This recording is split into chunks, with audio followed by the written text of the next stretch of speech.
Hi guys, எல்லோருக்கும் வணக்கம். நிறைய பேர் கங்குவா படம் பார்த்துருப்பீங்க. நிறைய நெகட்டிவ் ரிவ்யூஸ் தான் அந்த படத்துக்கு வந்துகிட்டு இருக்குது. ஸோ மேஜராக எல்லாருமே சொல்லக்கூடிய இந்த நெகட்டிவ் ரிவ்யூஸ் எதனால வருது அப்படிங்கிறத பற்றி நம்ம ஒரு அனலைஸ் பண்ணி வச்சிருக்கிறோம். ஸோ சூர்யா ஃபேன்ஸாக இருக்கட்டும், தமிழ் ஆடியன்ஸாக இருக்கட்டும், இந்த வீடியோ பார்க்குற எல்லாருமே வீடியோ கடைசி வரைக்கும் பார்த்துட்டு உங்களுடைய ஒப்பீனியனை மறந்துடாமல் கமெண்ட் பண்ணுங்கள். முக்கியமாக என்னை திட்டணும் அப்படின்னு நினைக்கிறவங்க இந்த வீடியோ கடைசி வரைக்கும் பார்த்துட்டு உங்களுடைய ஒப்பீனியனை நல்லாவே திட்டிட்டு போங்க. அது நோ ப்ராப்ளம். நம்ம எல்லாம் ஒரு விஷயத்தை முதல்ல புரிஞ்சுக்கணும். இப்போ இருக்கிற தமிழ் சினிமா ஆடியன்ஸ் அப்படிங்கிறவங்க வந்து நல்லா ஒரு படத்தை பார்த்துட்டு அந்த படத்தில் செட் ஆகுச்சா செட் ஆகலையா அப்படிங்கிறத எல்லாத்துடைய கருத்தையுமே தான் வெளிப்படுத்துறாங்களே தவிர தனிப்பட்ட ஒரு கருத்தை வந்து வெளிப்படுத்தலை. முக்கியமாக சொல்லணும்னா ஒவ்வொருத்தரும் அவங்க பார்த்தீங்கன்னா இப்போ கங்குவா படத்துக்கு வந்திருக்கக்கூடிய ரிவ்யூஸை நீங்கள் எடுத்துக்கிட்டீங்கன்னா எல்லாருமே மேக்ஸிமம் சொல்லக்கூடியது கத்திக்கிட்டே இருக்கிறாங்க. சவுண்ட் சரியில்லை, அதோட படத்தில் ஸ்க்ரீன் பிளே வந்து நல்லா இல்லை அப்படிங்கிற ஒரு ஒரே மாதிரியான கருத்து தான் எல்லாருமே மாறி மாறி சொல்கிறாங்க. நிறைய பேருக்கு படம் பிடிச்சிருக்குது, நிறைய பேருக்கு படம் பிடிக்கல. ஸோ ஒரு படம்னு எடுத்துக்கிட்டாலே நிறைய பாசிட்டிவ் இருக்கும், நிறைய நெகட்டிவ் இருக்கும். அதை நம்மளால் தடுக்கவே முடியாது. ஆனால் இப்போ நிறைய பேர் என்ன செய்கிறாங்கன்னா, இப்போ ஜோதிகாலாம் என்ன சொல்கிறாங்கன்னா, படத்தை வந்து பார்க்க தெரியாமல் பார்த்துட்டு ரிவ்யூ பண்ணுறாங்க, வேணும்னே நெகட்டிவிட்டி ஸ்ப்ரெட் பண்ணுறாங்க. அந்த மாதிரியான ஒரு விஷயத்தை வந்து முன்வைக்கிறாங்க. நல்லா நினச்சிக்கங்க, ஒரு படம் நல்லா இருக்குது. இப்போ லப்பர் பந்தா இருக்கட்டும், கி பாஸ்கரா இருக்கட்டும், அமரன் படமாக இருக்கட்டும், இந்த படத்தெல்லாம் அதே ஆடியன்ஸ் தான் பார்த்துட்டு நல்லா இருக்குது, எமோஷனலாக நல்லாவே கனெக்ட் ஆகிருக்குதுன்னு ஒரு பாசிட்டிவான ரிவ்யூ கொடுக்குறதும் அதே ஆடியன்ஸ் தான். இப்போ கங்குவா படத்துக்கு நிறைய நெகட்டிவ் ரிவ்யூஸ் கொடுக்குறதும் அதே ஆடியன்ஸ் தான். முக்கியமாக இந்த படத்தில் இப்போ நான் சொல்ல போகிற இந்த விஷயங்கள்லாம் நல்லா அமைஞ்சிருந்துச்சுன்னா இந்த படம் வந்து பாகுபலியை விடவும் நல்ல ஒரு பெட்டரான படமாக அமைஞ்சிருக்கும். முதல்ல நம்ம பார்க்க போகிறது என்னென்னு பார்த்தீங்கன்னா, டைரக்டர் சிவா. இதுக்கு முன்னாடி அவர் எடுத்த படம் என்னன்னு கேட்டிங்கன்னா அண்ணாத்த படத்தை எடுத்துக்கிட்டிங்கன்னா நிறைய நெகட்டிவ் ரிவ்யூஸ் தான் வந்துச்சு. சில பேர் வந்து எதுக்குடா சீரியல்லாம் எடுத்து தியேட்டரில் ரிலீஸ் பண்ணுறீங்க அந்த மாதிரியான ஒரு தோட்டில் தான் இந்த படத்தை பார்த்துட்டு வந்தாங்க. ஸோ அப்படி இருக்கும்பொழுது அடுத்ததாக ஒரு மிகப்பெரிய ஒரு ப்ராஜெக்ட்டில் 300 கோடி இன்வெஸ்ட் பண்ணி என்ன செய்ய போகிறாருன்னா, 300 கோடி பட்ஜெட்டில் என்ன செய்ய போகிறாருன்னா, ஒரு நல்ல ஒரு கங்குவாங்கிற ஒரு பீரியட் அண்ட் சைஃபை கலந்த ஒரு படத்தை வந்து எடுக்க போகிறாருன்னு சொல்லும்போது ஸ்கிரிப்டில் கொஞ்சமாச்சும் நல்லா ஒர்க் பண்ணியிருக்கு. சொல்லப்போனால் மகதீரா படத்தோட சாயல் வந்து இந்த படத்தில் அப்படியே இருக்குது, நம்ம அதை பார்க்குறோம். பட் அந்த ஒரு விஷயத்தை எடுத்துக்கிட்ட, அந்த ஒரு கான்செப்டை எடுத்துக்கிட்ட சிவா நினைஞ்சிருக்கலாம்னா, ஸ்க்ரீன் பிளேயை வந்து இனிமேல் நல்லா அமைச்சிருந்தாருன்னா இந்த படம் வந்து வேற லெவலில் நம்ம எல்லாருமே கொண்டாடக்கூடிய ஒரு படமாக இந்த படம் அமைஞ்சிருக்கும். ஏன்னு பார்த்தீங்கன்னா இந்த படத்தோட ஆர்ட் ஒர்க்காக இருக்கட்டும், அதே நேரத்தில் பார்த்தீங்கன்னா செட்டு போட்ட விதமாக இருக்கட்டும், விஎஃப்எக்ஸாக இருக்கட்டும், இதெல்லாமே நல்லா பண்ணியிருக்கிற இந்த சமயத்தில் ஸ்கிரிப்டில், ஸ்க்ரீன் பிளேயில், கதையில் இன்னுமே கூட நிறைய மாற்றங்களை கொண்டு வந்திருந்தால் இந்த படம் வந்து அடி வாங்குறது அப்படிங்கிறது குறைஞ்சிருக்கும். எல்லாராலையுமே பாராட்டப்பட்ட ஒரு படமாக இந்த படம் அமைஞ்சிருக்கும். இந்த படத்தில் நெக்ஸ்ட் நம்ம பார்க்கக்கூடிய மைனஸான விஷயம் என்னென்னு பார்த்தீங்கன்னா, ஓவர் சவுண்ட் சிஸ்டம் வந்து இந்த படத்தில் இருக்குது. ஏங்க, பல நூறு நூற்றாண்டுகளுக்கு முன்னாடி அப்படி மனிதர்கள் இருந்ததை வந்து நம்ம ஒரு படமாக எடுக்கிற அந்த சமயத்தில் அவங்களாம் கத்திக்கிட்டே தான் இருந்திருப்பாங்களா என்ன? சவுண்டை கொஞ்சம் குறைச்சிருக்கலாம். எல்லா டயலாக்கையுமே நல்லா கத்தி தான் சொல்லணுங்கிற எந்த ஒரு அவசியமே கிடையாது. சின்ன சின்ன லவ் அந்த மாதிரியான போர்ஷன்ஸை வந்து இவங்க நினைஞ்சிருக்கலாம்னா உட்புகுத்தி இந்த அதிகமாக கத்துற அந்த ஒரு சிச்சுவேஷன் நினைஞ்சிருக்கலாம்னா அவங்க குறைச்சிருந்தாலே இந்த படத்தில் நிறைய பேருக்கு இந்த தலைவலி வந்த விஷயமா இருக்கிறது வந்து குறைஞ்சிருக்கும் இல்லையா? முக்கியமாக சொல்லணும்னா சூர்யா சாரோட ஆக்டிங் அப்படிங்கிறது வேற லெவல் ஆக்டிங். சூர்யா சாரை வச்சு ஒரு படம் எடுக்கிறோம் அப்படின்னா அவர்கிட்ட இருக்கக்கூடிய எல்லா ஆக்டிங்குமே கரைச்சி புழிஞ்சு எடுக்கக்கூடிய அளவுக்கு அவ்வளோ ஒரு டேலண்டான பர்சன். பிசிக்ஸாகவே அவர் அவ்வளோ தயாராக இருக்கிறாரு இந்த ஒரு படத்துக்கு. பட் என்ன, அவ்வளோ தயாராக இருந்தாலுமே கூட சிவா அவர்கள் ஸ்கிரிப்டில் ஒரு கண்டென்ட்டை வந்து நல்லா கிரியேட் பண்ணி அதை ஒரு நல்ல ஒரு ஸ்க்ரீன் பிளேயாக கொடுக்காத இந்த ஒரு சமயத்தில் அந்த இடத்துல ரெண்டு பேருடைய உழைப்புமே வீணா போகுது. அவங்க ரெண்டு பேர் மட்டும் இல்லைங்க, ப்ரொடியூசர், மியூசிக் டைரக்டர், அங்கே ஹார்ட் ஒர்க் பண்ணவங்க எல்லாத்தோடைய உழைப்புமே அந்த இடத்துல வீணா போகிறதுக்கு ஒரு முக்கியமான காரணமாக இந்த ஒரு விஷயம் இருக்குது இல்லையா? மூணாவது நம்ம பார்க்கக்கூடிய விஷயம் என்னன்னு பார்த்தீங்கன்னா மியூசிக்கை வந்து ஒவ்வொரு இடத்துல யூஸ் பண்ணியிருக்காங்க, வேற லெவலில் இருந்துச்சு. முக்கியமாக சொல்லணும்னா கங்குவா அந்த கேரக்டரை வந்து ரிவீல் பண்ணும்பொழுது அந்த இடத்துல வந்து பேக்ரவுண்ட் ஸ்கோர்ங்கிறது வேற லெவலில் இருந்துச்சு. ஒவ்வொரு சாங்குமே மன்னிப்பு சாங்கெல்லாம் நல்லாவே இருந்துச்சு, மியூசிக் வாய்ஸாக நல்லாவே இருந்துச்சு. ஆனால் ஒரு சில இடத்துல இல்லைங்க, நிறைய இடத்துலயே மியூசிக்கை வந்து கம்மி பண்ணியிருக்கலாம். எதுக்கு இவ்வளோ டப்படப்பட்டப்படம்னு அடிக்கிற மாதிரி வீட்டில் இருக்கிற பாத்திரங்கள்லாம் எடுத்து அடிச்சா எப்படி ஒரு மியூசிக் வருமோ அந்த மாதிரியான ஒரு ஃபீலை வந்து ஆடியன்ஸ் உணர்றாங்க. நானுமே உணர்ல, நீங்களுமே கூட உணர்ந்திருப்பீங்க. ஸோ மியூசிக் வைஸாக அந்த ஒரு கரப்ஷன் நடந்துருந்துச்சுன்னா நல்லாவே இருந்திருக்கும். ஐ திங்க் இந்த படத்தை வந்து இவங்க தயாரிச்சுட்டு இந்த படத்தை எடிட்டிங் எல்லாம் முடிச்சுட்டு மறுபடியும் இவங்க பார்த்தாங்களா இல்லையா அப்படிங்கிற ஒரு கேள்வி நமக்குள்ளேயே வருது இல்லையா? அடுத்து நம்ம பார்க்கக்கூடிய ஒரு முக்கியமான விஷயம் தான் எமோஷன்ஸ். இந்த படத்தில் இவங்க நல்லா எல்லாத்தோடையும் கனெக்ட் ஆகும் அப்படின்னு சொன்ன அந்த ஒரு எமோஷன் அப்படிங்கிறது 5% யாரோடையுமே கனெக்ட் ஆகலை. ஏன்னா ஒரு படத்தில் ஒரு ஹீரோவுக்கும் இன்னொருத்தருக்கும் இடையிலான அந்த ஒரு எமோஷன்ஸ், உணர்வுகள் வந்து பகிரப்படுற அந்த ஒரு விதம் வந்து அது வந்து கொஞ்சமாக பிக்கப் ஆகி டேக்கப் ஆகி போகணும். திடீர்னு ஒரு பையன் வாரான், அவன் வந்து அவனுக்கு வந்து பழைய ஞாபகங்கள்லாம் வந்துருச்சு. ஸோ பீரியட்ல வந்து இவங்க இப்படியெல்லாம் இருந்திருக்காங்க, ரொம்ப காலத்துக்கு முன்னாடி இப்படிலாம் இருந்திருக்காங்க அப்படிங்கிறத வெளிப்படுத்தும் போது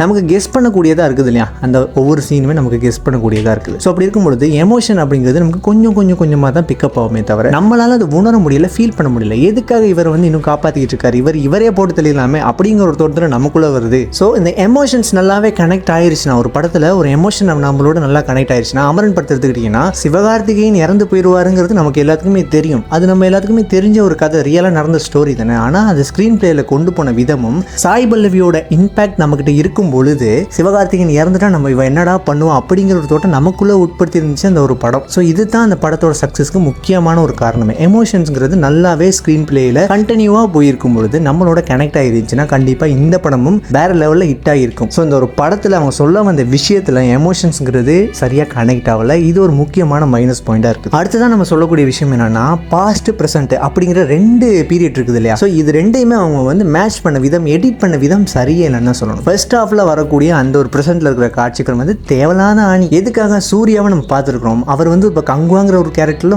மிகப்பெரிய பில்டப்பை கொடுக்க போறோம்னு நமக்கு தெரியும். ஸோ எதுக்கு இவரை வந்து ப்ரெசென்ட்லேயே ரொம்ப பில்டப்பாக காட்டணும்? அது வந்து சில பேருக்கு சூர்யாவோட ஃபேனுக்காக நம்ம எடுத்திருந்தாலுமே கூட அவங்களுக்கே சில நேரத்தில் வந்து அது பிடிக்காம போயிருக்கும். முக்கியமாக பார்த்தீங்கன்னா ரீல்ஸ்லேயும் டிக்டாக்லேயும் நம்ம போடக்கூடிய அந்த தக் லைஃப் மூமெண்ட், அப்புறம் அந்த பாய்ஸ்ங்கிற போகிற அந்த ஒரு டெம்ப்ளேட், அதெல்லாம் எதுக்கு படத்தில் கொண்டு வந்து சொல்லுவீங்க?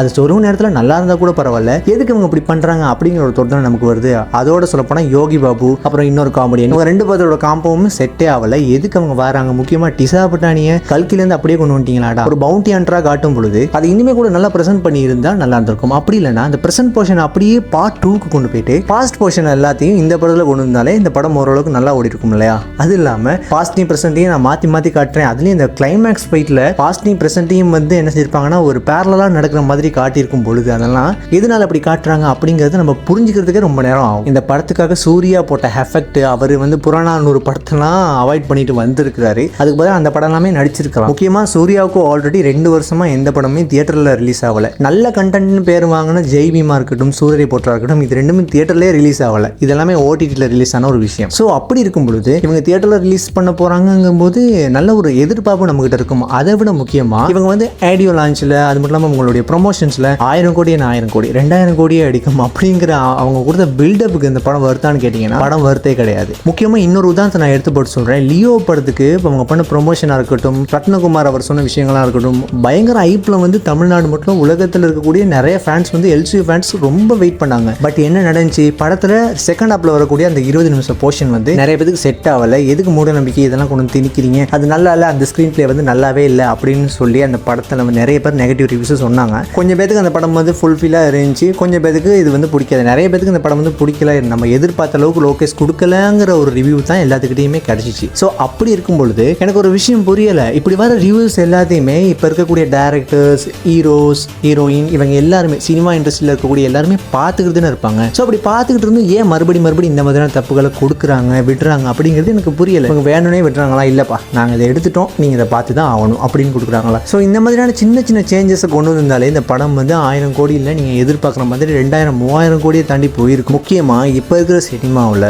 ஒரு தனிப்பட்ட ஹீரோக்காக மட்டுமே படம் போடுறது ஒரு 50% வச்சுக்கோங்களேன். மீதி இருக்கக்கூடிய அந்த 50% நீங்கள் பார்த்தீங்கன்னா அந்த படத்தில் இருக்கக்கூடிய கண்டென்ட், அதில் இருக்கக்கூடிய ஸ்க்ரீன் பிளே, ஸ்டண்ட்டு, மியூசிக், இதனால மட்டுமே ஓடக்கூடிய படங்களும் நிறைய இருக்குது. உதாரணத்துக்கு நீங்கள் ஜெயிலர் படத்தை எடுத்துக்கலாம். மியூசிக்லேயே 500 கோடியை ரீச் பண்ண படம் ஜெயிலர் படம்னு சொன்னால் இப்போ யாராவது நம்புவாங்களாம்? பட் அதுதானே ரியலாக நடந்த ஒரு விஷயம். ஸோ ஓவராலாக பார்க்கும்பொழுது இந்த படத்தில் இருக்கக்கூடிய content and screen play, music, editing, இது எல்லாத்துலேயுமே நிறைய மாற்றங்கள் வந்திருந்தால் இந்த படம் 100% நீங்கள் நினச்சதை விடவே நல்லாவே ஓடி இருக்கும். இந்த படம் பாஸ்டையும் ப்ரெசென்ட்டையும் பேரலாக காட்டுறீங்கிற பேரில் போட்டு குழப்பி வச்ச ஒரு காரணத்தினால தான் இந்த படம் நிறைய பேருக்கு பிடிக்காததுக்கு முக்கியமான காரணமே கூட. நிறைய பேர் இந்த ரிவ்யூவர்ஸ் என்ன சொல்கிறீங்கன்னு பார்த்தீங்கன்னா, இவங்க வந்து சூர்யாவை பிடிக்காத ஆட்கள், இவங்க வந்து காசை வாங்கிட்டு பொய்யான ரிவ்யூஸ் கொடுக்குறாங்க அப்படின்னு நீங்கள் நிறைய பேர் நினச்சிக்கிட்டு இருப்பீங்க. ஆனால் அது கிடையாதுங்க. சூர்யா மாதிரியான ஆக்டர்ஸ்லாம் தமிழ் சினிமாவில் இருக்குதுங்கிறது வர மாதிரி. சூர்யா, தனுஷாக இருக்கட்டும், விஜயா இருக்கட்டும், அஜித்தா இருக்கட்டும், ரஜினியாக இருக்கட்டும், இவங்களுக்கு இருக்கிற மார்க்கெட்டை வச்சு தமிழ் சினிமாவை எங்கேயோ கொண்டு போகலாம். சைஃபையான மூவிஸ், நல்ல கண்டென்ட் உள்ள மூவிஸ், இதெல்லாமே கொடுத்து வேற லெவலில் கொண்டு போகக்கூடிய சான்ஸ் அதிகமாக இருக்குது. ஏன்னா அவங்களுக்கு இருக்கக்கூடிய ஃபேன் பேஸ் அப்படிங்கிறது அவ்வளோ இருக்கிறாங்க. ஸோ அப்படி இருக்கும் பொழுது